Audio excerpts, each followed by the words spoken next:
everyone, this is your instructor Joy. Thank you for tuning in. So this is the music that we're going to work on today.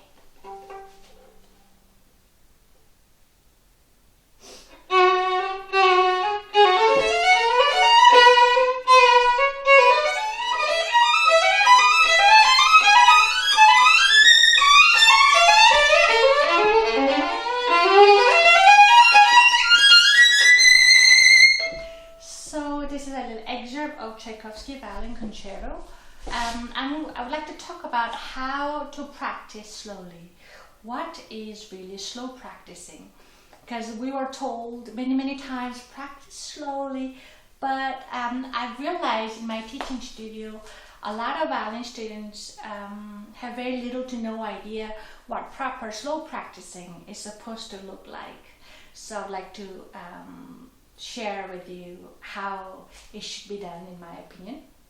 By the way, thank you very much for your nice questions, comments, and donations, and booking lessons with me. So we have to understand this slow practicing is the one that so that we can play in performance tempo, and we have to understand the connection that's in between. I find that a lot of my students, they have practiced slowly, but it's they have hard time, or many of them have hard time to bring that one to the performance playing, to use a slow practicing so that it serves your fast tempo or performance tempo playing. Let's say, for example, if you want to master how to run on a marathon, walking slowly, exercising walking certainly helps you to understand your movements of your body, but ultimately you have to also practice to run, fast run. But if you had only practice with walking but very few to none running, then you are going to have a hard time running in actual performance day. Same goes for us. So here, there's a lot of run. So here, it would be a good idea first to just ignore the bowing, just do it slowly, find each note, because this is a very difficult passage for many of us. So you can do simple slur.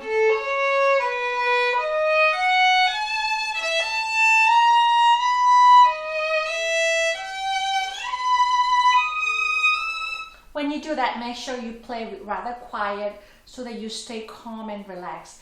I know later we're going to get into the dynamics, but you want to first find this calm zone where it allows your body to relax, therefore it's easier to control. And then of course after that you do a separated bow at the tip, just to exaggerate the movement of your bow, to train your bow, and then also preparation, but to help your left hand articulation.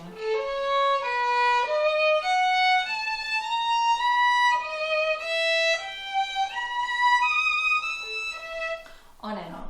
Once we're done, then you have to apply the performance bowing and performance fingering, but in a slow tempo.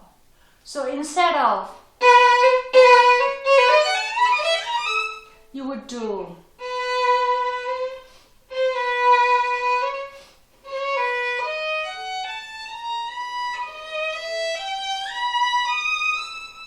now. This is a stage that I want us to organize again, and this is a part that I want us to do it right. Yeah. So here, understand this fast runs, and it starts very softly. When you practice, or once or twice, you can use whole bow.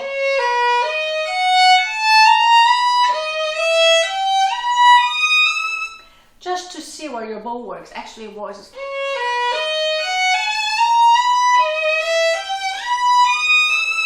That is fine. But as you know, in performance, we don't use whole bow. We do only. So then you have to practice just the way you would do the amount of the bow that you will use later in performance tempo, but you do that slowly to teach your right arm to anticipate ahead of time by playing slowly. That way, when you gradually bring up to the faster tempo, your arm knows what to do, like this. Then, now I have to lower my right arm to anticipate to be in E string. Same thing, I have to raise my elbow to anticipate to be on A string. Now while shifting, I have to make sure I don't become jerky with my bow. Again.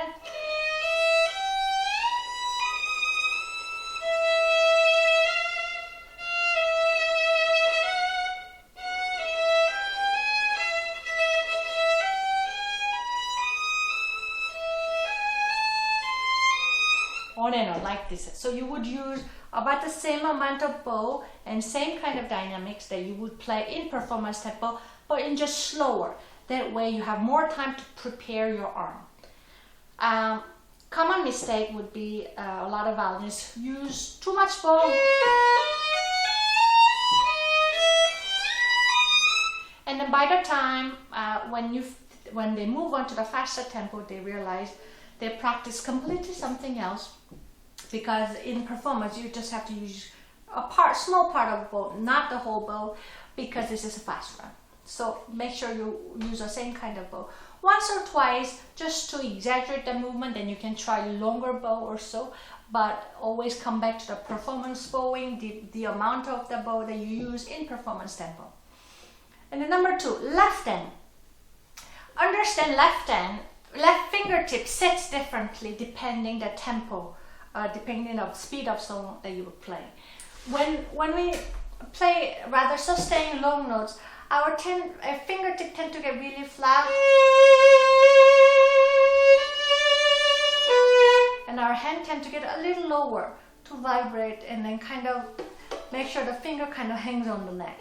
But when it's fast runs like this, you cannot put your fingertip too flat or too heavy, because then you will be late. The fast running passages for your left hand position is rather very light fingertip. That way you can keep going. And also in this case, you're playing A and E string back and forth. So you have to position your hand well, but not too low, unlike slow passages. Even though we're practicing slowly, you should train your left hand so that your left hand can be fast. So now, so this is how it will look when it's fast. And then, even though you're playing slowly, you want to keep that same kind of hand position.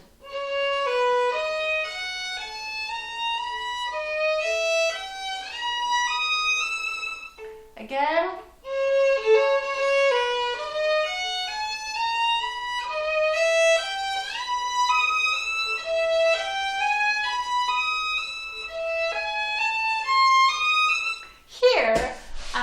This is a very difficult passage for many violinists because it doesn't sit well, and it's half step happening with slur in a very high position, which means the notes are not speaking clearly. So in this case, we need to help the notes to speak better by tapping those mumbling notes like this. Now here.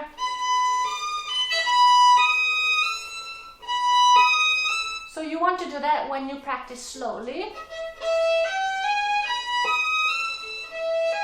Again. Here. Make sure you do that.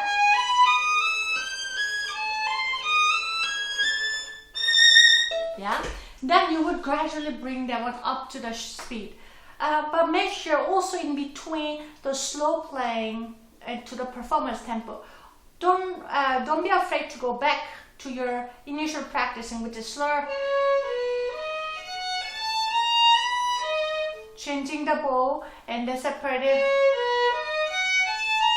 Or when you're having hard time with a shifting note, make sure you pinpoint that one. So it is very important to pinpoint what the problem area is.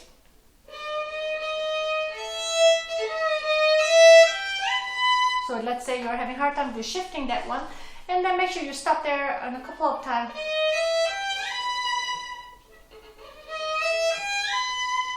And if you feel comfortable, then you do performance tempo. But make sure when you do performance tempo, you don't play the whole passages, whether it's 4 bars, 6 bars, 16 bars. So make sure you do really small bits.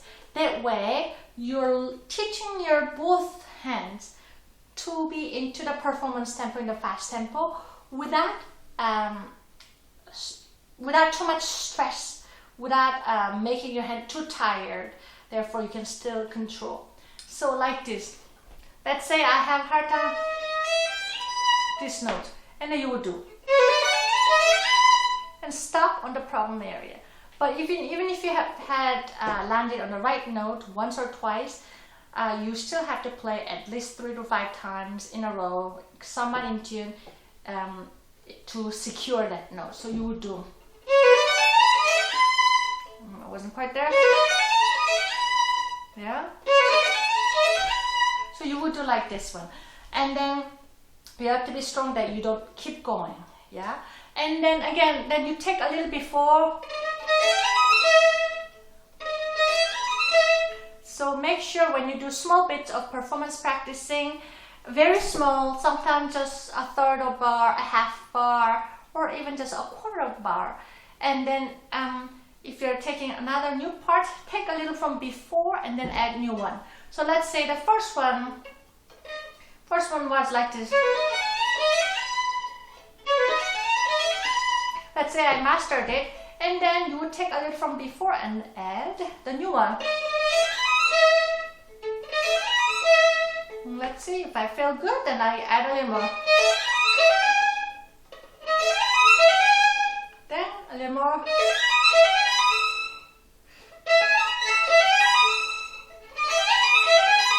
On and on like that.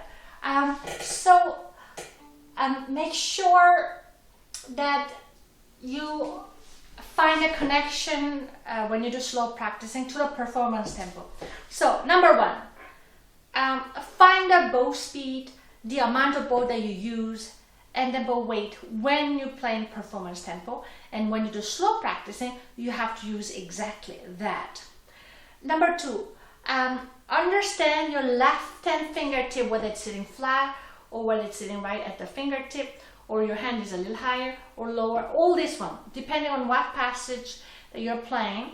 Find out how it looks, how it's supposed to look like when you play in performance tempo, and then when you play slowly, you do in slow tempo, but exactly the way it would look like, you know, in fast ones, fingertip a little more, finger sits a little more like this, whereas slower sits a little flatter.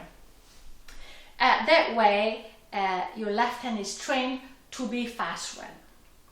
Then, when you bring up to the performance tempo, be patient and be strong enough to do small bits and stopping on the problematic note, whether it's after shifting or string crossings, to teach your left hand or bow where to go over and over in performance tempo. But here you have to make sure that you play in performance tempo, very small bit. It's just maybe even sometimes just 3-4 notes.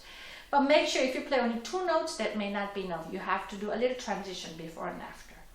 So I would suggest you have to have at least 4 to 5 notes, whether it's regardless of rhythm.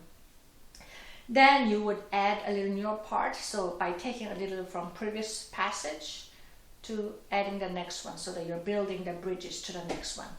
Then you would just do maybe 3 those little bits together and see how it goes, and then you can apply the same thing, add a little newer one, but take a little from before, on and on. Yeah, I hope this video was helpful. Thank you for watching. Please remember to subscribe and share my videos. Hope to see you again. Bye bye.